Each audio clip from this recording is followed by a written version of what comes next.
Hello everybody, it's that college football guy here with another video. Well. Sorry this one's a little bit late as I dropped my pen to the ground. Oh well.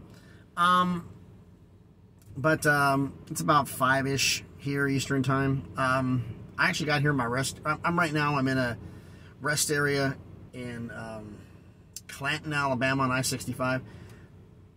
But I'm not alone. Not only the other truckers, but I got 2 state troopers here who decided to start performing inspections in every single truck. I'm on the 4th space from the end. I pulled in, got parked for them to do some stuff, and next thing you know, they pulled in, said we're doing inspections. Came up and told me, don't get out of the front of your cab, stay where you're at, make sure all your stuff is ready. And so I waited until just a little bit ago when they got done with it, and they're going to be on their way down. There's like about 30 trucks in this rest area, and they're planning on hitting everybody. So at least I stopped here. I could have gone a little earlier, a little later down the road with some drive time, but things are not too well. I'm north of Montgomery. We're stopped at a TA truck stop down there, but there have been reports of people trying to break into trucks. A driver was stabbed a while back. Been a little, not recent, but a while back. So not to go there. That's not a safe place. There's other truck stops and places guys have been robbed. One of our guys was down at, I think it was the Flying J near Montgomery, and he ended up going 50 miles east to find a safe haven because someone tried to rob him just outside the truck stop. He was walking out to head to his truck, and someone tried to rob him. Some other trucker came up, and the guy took off. But yeah, it's not too good. Anyway. Enough about me and what's going on in my trucker life. Let's talk about what we're talking about in the scheduled preview video today. And we're talking about Vanderbilt. Vanderbilt, who outperformed expectations last year, going 5-7. In fact, if somehow they would have beaten Tennessee at the end of the year, they would have been bowl eligible at 6-6. Which the last time that happened, it's been a minute. It has been a long time. A guy by the name of James Franklin, Penn State head coach, was the head coach at Vandy at that time. That's how he got the job. He got Vandy to win 10 games, which still goes down, I think, as one of the greatest, if not the greatest coaching job I've ever heard of. But can they get back to that winning ways here? Possibly be bowl eligible? I don't know. The schedule's kind of tough. And do you think Vegas is out of their mind a little bit? They said that Vandy's win total is 3.5. Some people have already done videos on this. It's a remote possibility, but they could get all 4 wins. They need 4 or more to win the bet if you take the over. They get a shot at doing it, or a small shot, but a shot at doing it in just their non-conference games alone, let alone the regular season. But we're going to get into that a little bit later. Right now, first and foremost, to get the housekeeping out of the way, everyone please smash the like button, hit the thumbs up. It helps with the algorithm, helps the video be seen by more people. Comment on the video. Do you think Vanderbilt's got a shot of being bowl eligible this season? Let me know that before we'll get into more comments at the end of it. And is Vegas out of their mind with only 3.5 wins for Vandy? Because a lot of people are saying the safest bet in college football right now is taking the over on Vandy. So comment about that. And subscribe to the channel if you haven't done it already. You know, almost at 400 subscribers, on the way to 1,000, working my way there. Now, also, if you subscribe to the channel, thank you for doing so. And remember to please hit the notifications bell and let you know when I post a video. I try to do one every single day. Now, as with this video here, it's a scheduled preview video. Not predictions. I do that right before the start of the season.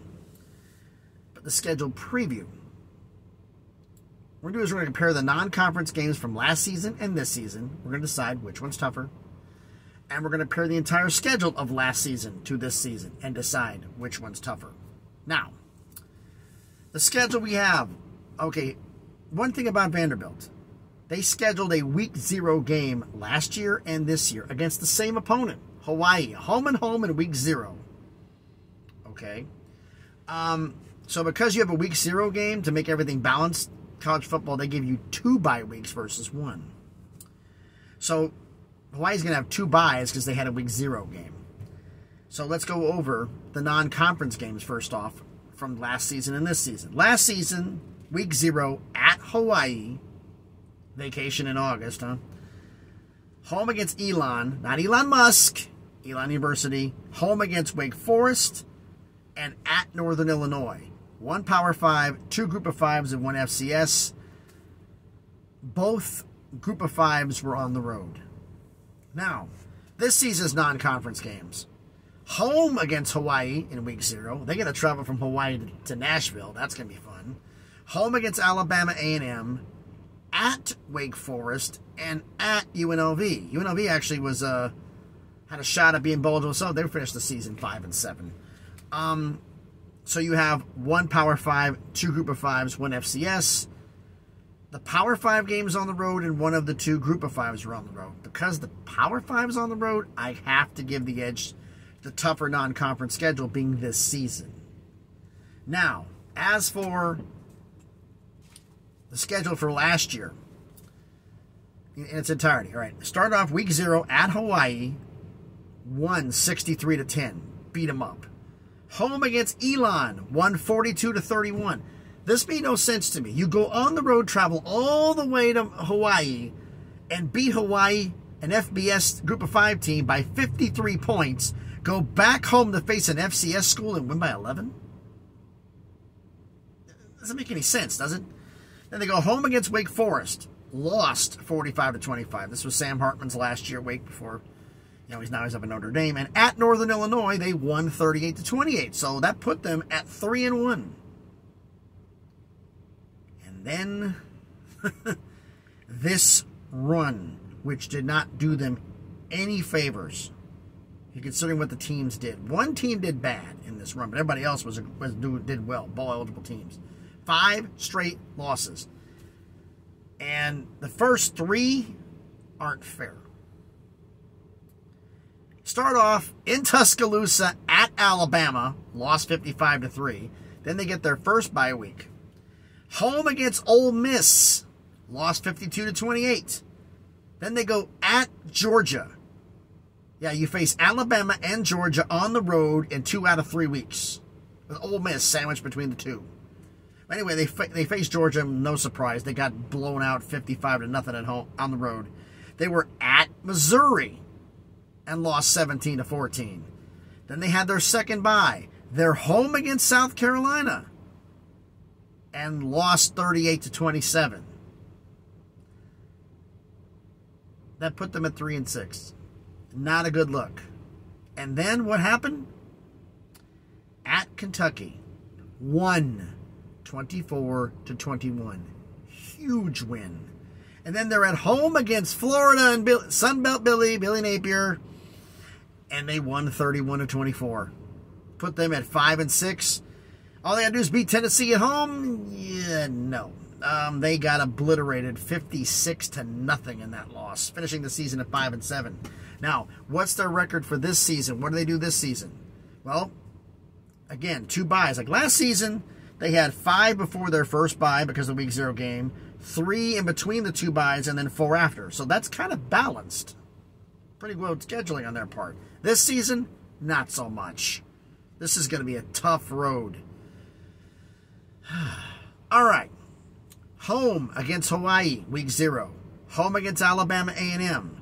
At Wake Forest. At UNLV. Home against Kentucky. Home against Missouri. At Florida. Home against Georgia. Then they get the bye. 8 games to start. No, they get another bye after this because they did a week 0 game. They're at Ole Miss out the bye. Home against Auburn. At South Carolina. Then they get their last bye, and then they have the final game of the year at Tennessee.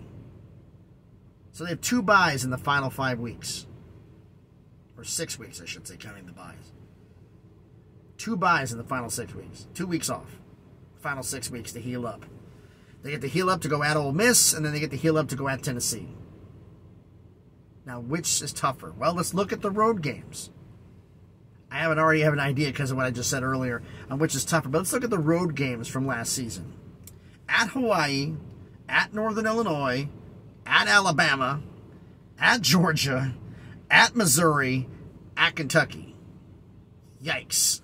This season, at Wake Forest, at UNLV, at Florida, at Ole Miss, at South Carolina, at Tennessee. I'm a Tennessee fan. But last season's schedule was a lot tougher. At Alabama and at Georgia the same year, that's not fair. That is not fair. Since they got blown out, gee, I wonder why. They already are talent deficiency. Now they're going to face both on the road in the same year. Ooh. But that's the way it goes. So let me know what you think here. So thanks everybody for watching the video. Let me know in the comments, what do you think? Was last season's non-conference schedule tougher or this season's? I think this season's is, my opinion. This season is because they're at Wake Forest, Power 5 team on the road versus having Wake at home last year. And I think that last season's schedule in its entirety is tougher because of those road games at Alabama and Georgia. That's what I think. But let me know what you think down in the comments. So thanks everybody for watching the video. Hope everybody's having a good day and having a good, I guess this would be a Wednesday. Starts to become one big run-on when you're a truck driver. Might get some rain down here. It is hot down in Alabama. I mean, I was enjoying it when I was up in Virginia. You know, highs in the 70s, lows in the 50s with overcast, light rain, 10, 15 mile an hour winds. It was nice. Here, not so much. I mean, the outside thermostat, it's not real because of the heat coming off the pavement. But the thermostat temperature for off the pavement, right in the hood here with the engine off, which I got on standby, is 96 degrees. Crazy. But thanks everybody for watching the video. Hope you have a great day, great evening now. Be safe out there, and please be good to each other.